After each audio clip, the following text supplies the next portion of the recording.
윤석열 후보가 제20대 대통령으로 당선되면서 청년 자산 증식과 소상공인 지원에 초점을 맞춘 금융정책이 나올 것으로 예상됩니다.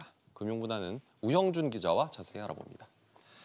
먼저 자영업자 손실보상에 대한 정책이 가장 빨리 진행될 것 같은데 규모가 어느 정도입니까? 네, 앞서 대통령 후보자 토론회에서 윤석열 당선인은 코로나19로 피해를 본 소상공인 손실보상에 대한 50조 공약을 여러 차례 얘기했었죠. 잠시 들어보시겠습니다. 네.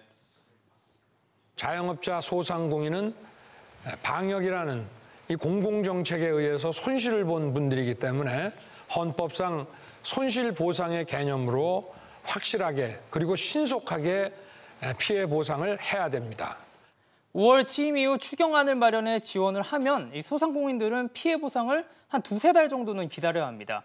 따라서 일각에서는 다음 주쯤 문재인 대통령과 만날 때 손실보상 재원 마련을 위한 협조를 요청할 것이다, 이런 전망도 나오고 있습니다. 네. 현실적으로 현 정부의 도움이 있어야 대규모 소상공인 신속 지원이 가능하기 때문입니다. 다른 금융 공약들도 살펴보죠. 윤 당선인 금융 공약에는 청년층 자산 형성 지원도 있었는데 이건 어떤 내용입니까? 네, 다들 기억하시겠지만 지난 4일에 성황리에 마감된 청년 희망 적금 시즌2 이런 개념이라 보실 수 있겠는데요. 네. 윤 당선인의 청년 도약 계좌는 만 19세에서 34세의 청년이 매달 70만 원 한도 안에서 일정액을 저축하면 정부가 월 10만 원에서 40만 원씩을 보태서 10년 만기됐을 때 10억 원을 만들어주는 상품입니다. 네. 290만 명이 몰린 청년 희망 적금과 마찬가지로 청년 도약 계좌 역시 많은 관심을 받을 것으로 보입니다. 10년 만기됐을 때 1억 원을 만들어주는 거죠? 네.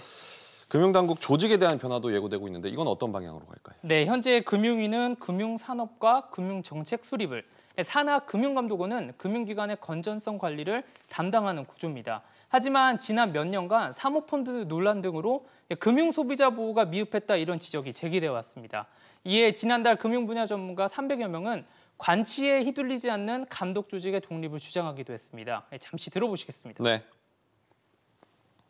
최근에는 금감위와 금감원 수장이 만나 관치 금융을 연상케 하는 혼연일체 선언을 하는 경지에 이르렀습니다.